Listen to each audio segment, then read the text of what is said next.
Juste avant de passer à votre livre, François-Xavier Ménage, je voulais vous poser cette question qu'on a posée d'ailleurs à Dorothée Olieri, grand reporter aussi sur France Télévisions, qui nous expliquait à quel point c'était parfois aussi compliqué de partir en zone de guerre lorsque l'on a une famille. C'est pas forcément évident d'expliquer à ses enfants que l'on va, par exemple, dans des endroits où les bombes pleuvent aussi rapidement que la pluie peut tomber en France.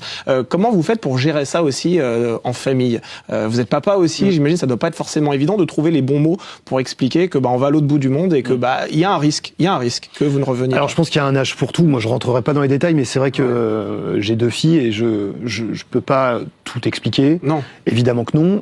Et par ailleurs je vais pas mentir non plus. Donc je pense qu'il y a un âge où les choses s'expliquent plus facilement qu'à un autre.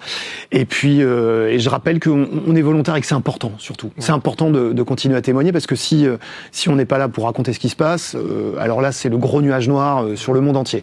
Et je trouve que, d'abord, moi, ça me porte de parler comme ça. Et j'espère que ça permet à plein d'autres aussi de comprendre notre métier, qui est pas un métier où on joue au casse-cou pour faire des vues à Hollywood. On n'est vraiment pas là-dedans. Ouais.